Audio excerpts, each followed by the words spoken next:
You know how sometimes a single sporting event just feels like it tells a whole bunch of little stories all at once? Yeah, definitely. UFC 314 felt exactly like that to me. We get Alexander Volkanovski and Diego Lopes going at it, featherweight title on the line. And honestly, the ripple effects, we're still feeling them. It sets up so much for the future. So that's what we're digging into today. UFC 314, kind of looking at it through what MMAmania.com had to say. We're not just doing quick hits, right? We want to unpack what these results really mean. Yeah, for the fighters themselves, their careers. Exactly. Think of this as like your shortcut to getting the real story, the narrative coming out of that octagon. For sure. And it's fascinating after a big card like 314, just how quickly things can change. One fight, win or lose. Totally changes the game for someone. It completely alters their trajectory, maybe their confidence, future fights. UFC 314 gave us some really clear examples of that. It's way more than just who got their hand raised. Okay, perfect. So let's dive in right at the top then. Main event. Alexander Volkanovski, Diego Lopes. Volk gets the win, unanimous decision, takes home the vacant featherweight belt. Yep. But this wasn't just another W on his record, was it? Considering, his last couple of fights, this felt huge. Oh, it really did. Yeah, remember, Volkanovski was coming off two pretty tough losses. Right, Makhachev and then Topuria. Exactly. And for a guy who's been so dominant for so long, well, two losses back-to-back, that can plant some seeds of doubt. For sure. And a third loss, especially in a title fight, that could have been, well, devastating, really damaging for his standing, his mindset. Totally.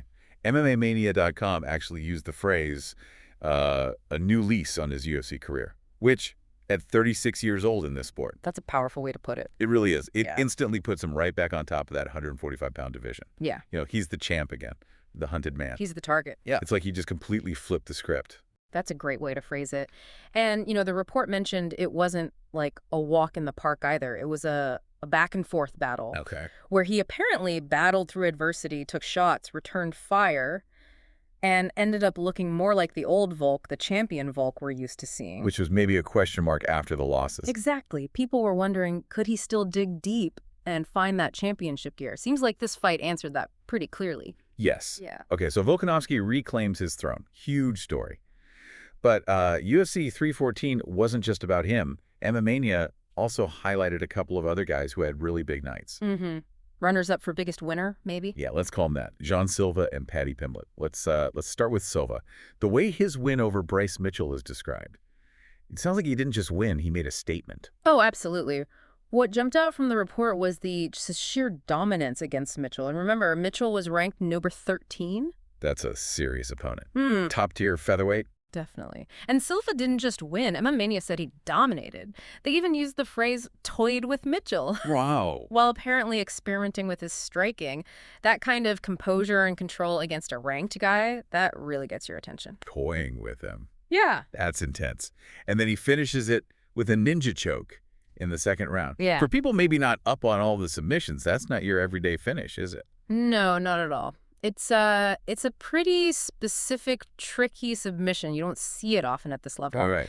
And pulling it off against a solid grappler like Mitchell, that says a lot about Silva's ground game, too. Plus, this was his 13th straight win. 13. Yeah, and his 5th by stoppage. So he's got serious momentum. MMA suggested he's basically knocking on the door of the top 15 now. Makes sense. Sets him up for a bigger fight next time out. And, they mentioned his entertaining style, too. That always helps build buzz. Entertaining and effective. Yeah. Yeah, that's the golden ticket in MMA, isn't it?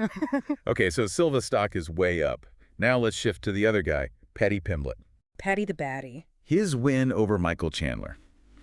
MMAnia called it the biggest win of his combat career, which, given Chandler's name recognition and past. Yeah, that makes total sense. Look, Pimblett's built a massive fan base, tons of hype. Oh. But there have always been those questions, right? About the level of competition he's faced in the UFC so far.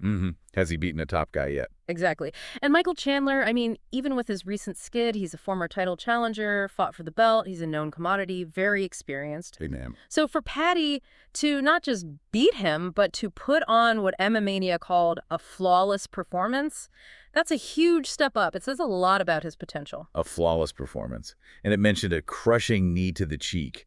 Sounds like it got rough for Chandler. Yeah, sounds pretty brutal. The report noted that once Pimblett started getting going, it was all downhill for Chandler. And getting that third-round stoppage, strikes from top position, it shows he can finish tough, durable guys. This win definitely gives Paddy plenty of bragging rights.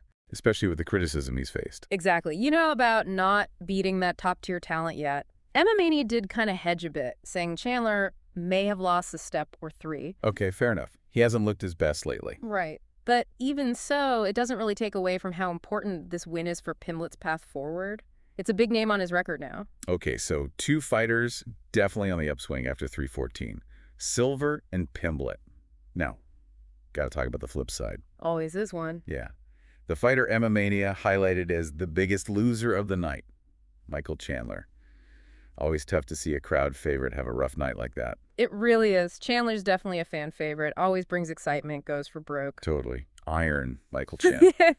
But MMA points out his recent record, it's getting concerning. Since February 2021, he's only 2-5 in the UFC. Wow, 2-5. That's not great. No. And this loss to Pimblett was his 3rd straight loss. For a guy who came into the promotion with so much hype, title fight right away, that's a tough trend. Hard to ignore. And the way he lost. The description was battered to a bloody pulp and finished in the 3rd. That paints a really vivid and honestly kind of brutal picture. It does. It sounds like he took a real beating. And the report didn't really pull any punches about what it means. Said Chandler needs to figure something out and fast. Oof.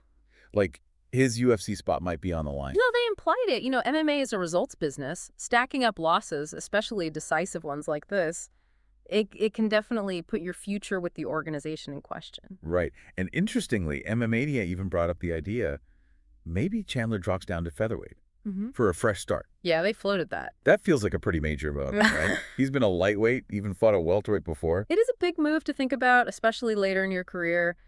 Yeah, weight class change can be a reset, mentally, physically. Maybe find some size or power advantages at 145. Maybe. But making that cut when you're older, that can be incredibly tough on the body. And there's absolutely no guarantee it fixes whatever issues he's having in the cage. True. It really just highlights, the tough spot he's in after this loss. He's got some serious thinking to do about what's next. Okay, so let's just quickly tie this together. What we've pulled from MMAmania.com's take on UFC 314.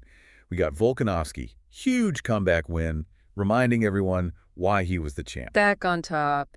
Silva, just continuing this monster run, looking dominant, moving towards the rankings. Very impressive. Paddy Pimblett gets that signature win against a big name, answers some questions. Massive win for him. And then Michael Chandler, facing some really hard questions after another tough loss. Yeah, a difficult night for a fan favorite. It's amazing, isn't it? How much the whole narrative around these fighters can shift just based on one night, one fight. It truly is. And hopefully, for you listening, this deep dive has given you a bit more clarity on the key stories coming out of UFC 314. Going past the headlines, right? Thinking about what it means for these guys moving forward. Exactly. It's not just who won or lost, but like the context of it all. Where they are in their careers, what it means for the divisions. Yeah. So maybe something to think about as you reflect on UFC 314 is this. Combat sports, the only thing you can count on is change, right? Pretty much. Ups and downs. We see champs reach the top, then face new challenges. We see new contenders just burst onto the scene, sometimes out of nowhere. So what do you think? What might be the next unexpected twist for the guys we talked about? Volkanovski, Silva, Pimblett, Chandler, or maybe just in the featherweight or lightweight divisions generally? Good question. What kind of surprises might be lurking just around the corner in this crazy, always changing world of MMA? Something to chew on.